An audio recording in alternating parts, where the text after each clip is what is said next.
This is from Mac. He tweets this out. Last 2 full games, Watson has completed 70% of his passes and a 4-0 TD to interception ratio.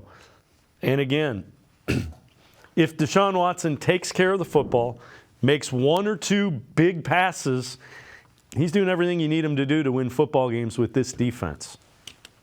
Yeah, absolutely. Like those stats for those last 2 games, that's adequate. That's exactly what he needs to be doing. And the combined score of those 2 games is 54-3. Like it's a decent sample size. If you just play turnover-free football, complete over 65% of your passes, teams are going to have a tough time competing with the Cleveland Browns based on how the team is constructed. And there's nothing wrong with leaning on the defense. And yesterday, the defense did exactly what they needed to do. They kept getting the offense back the ball so the offense could get those reps. And you've seen over time that they built more confidence. His game started to come together, and by the end of it, they're hitting those explosive plays. And that's exactly what this offense has been missing, are those explosives. And yesterday, you saw 2 very beautiful passes from Deshaun Watson that leads you to believe that there's bigger things on the horizon. Yeah, what did you make of some takeaways from his play? Well, obviously, for everyone, it's going to start with the shoulder. Can he drive the ball? Did it change his biomechanics at all? Is it compensating from somewhere else to generate power? But it didn't. It looked very natural. So I think that's the first thing you take away. But it also depends, what was your expectation going into that? For me, it was just show me a pulse. Show me that this thing, because we were coming off that Tennessee game thinking we finally took that step. Then all of a sudden there's this long pause. We're back.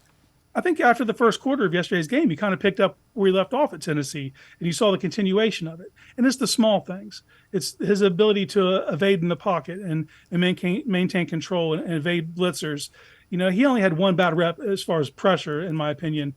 But then what he did yesterday that I loved is that when he went through his progression, didn't find it, he dumped the ball off. And he didn't just dump the ball off. He actually approached the line of scrimmage and paused the linebacker, caused him to hold, and then dumped it off, creating yards after the catch for his running back. And it's also an awareness of understanding. He could have probably ran for a few of those first downs. He's more important than that. If he can let someone else do the legwork for him, do that. But there's one thing that they did yesterday that got me way excited. So after the catch of Elijah Moore that ended up going to review, well, they didn't know it was going to go to review, so they had to get up and spike the ball. That operation was concise. I mean, they got right up and deaded the ball, but it didn't matter because it went to review. But just having that in their repertoire now, that they can go up and just take control of the clock, that's something that's going to come in handy later. That's something that's going to pay off down the line. And it's something if the guy's been off for a month, to still have the wherewithal to keep the offense together like that, I think it just bodes well for how this thing is evolving. Yeah, and again, he was efficient enough. It looked like early in the game he was a little off balance, some of his footwork or mechanics, whatever you want to say. And then as the game went on, he took a couple of hits, and it was like, okay, now he's just out there playing. He's not thinking about it. Yeah, it was puzzling too because of those 5-yard stick routes. That's stuff that he has to hit. Those are long handoffs, and he was missing on those. But the other stuff started to come together. There's a 17-yard throw to Amari towards the left sideline that's just on a line, perfect footwork, just how you draw it up. You started to see that, especially to Cooper in general. But like that, as that builds, usually it goes the opposite. Usually you start low, go to intermediate, then you do the big stuff. It seemed like it went the opposite way, and it was deep to intermediate. Now he needs to get down and kill the close stuff. But I think that's all stuff that's easily correctable and stuff that they'll emphasize this week. So take a look at this. This is Watson targeting Amari Cooper and David Njoku. 9 of 11, 165 yards, 2 touchdowns. Yeah, that's going to be your 1-2 combination, it looks like. Yeah, you can work with that.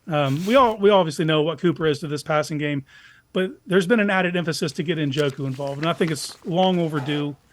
What he does, because of his ability to be a dual player, to be just as efficient as a blocker as he is a receiver, defenses have to honor that. So a lot of times he gets matched up with a linebacker just because of how they have to deal with him.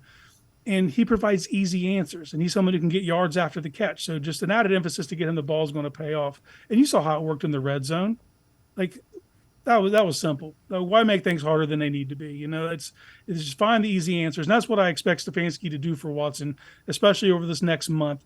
Just continue to supply easy answers until the game starts coming back. And I think the more intricate stuff will come down the line.